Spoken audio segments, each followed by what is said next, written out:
మన దేశంలో మరో భారీ బ్యాంకింగ్ స్కామ్ బయటపడింది. సుమారు 590 కోట్ల రూపాయలు భారీ మోసం.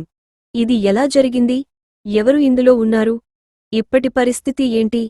ఈ వీడియోలో పూర్తి వివరాలు తెలుసుకుందాం. 2026 ఫిబ్రవరిలో ఐడిఎఫ్సి ఫస్ట్ బ్యాంక్ చండీగఢ్ బ్రాంచ్లో భారీ ఆర్థిక అక్రమాలు బయటపడ్డాయి. ఈ కేసులో ముఖ్యంగా హర్యానా ప్రభుత్వ శాఖల ఖాతాలకు చెందిన డబ్బు అనధికారిక లావాదేవీల ద్వారా మళ్లించబడింది. మొత్తం స్కామ్ విలువ సుమారు 590 కోట్ల రూపాయలు.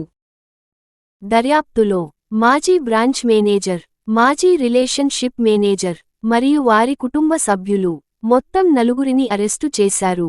వారి మీద ఆరోపణలు: షెల్ కంపెనీలు సృష్టించడం, ప్రభుత్వ నిధులను ఇతర ఖాతాలకు మళ్లించడం.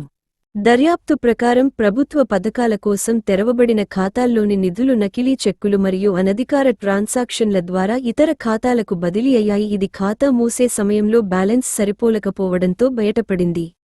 391 అనుమానాస్పద ట్రాన్సాక్షన్లు పరిశీలనలో ఉన్నాయి. 170 కంటే ఎక్కువ ఖాతాలు స్కాన్ చేస్తున్నారు. మరిన్ని అధికారుల పాత్ర కూడా పరిశీలనలో ఉంది. హర్యానా ప్రభుత్వం ప్రత్యేక కమిటీ ఏర్పాటు చేసింది.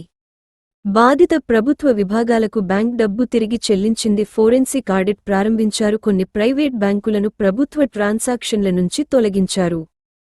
ఈ ఘటన తర్వాత బ్యాంక్ షేర్ ధర పడిపోయింది. పెట్టుబడిదారుల్లో అనిశ్చితి పెరిగింది. ఇది భారత బ్యాంకింగ్ సిస్టంలో గవర్నెన్స్ మరియు సెక్యూరిటీపై ప్రశ్నలు తెచ్చింది.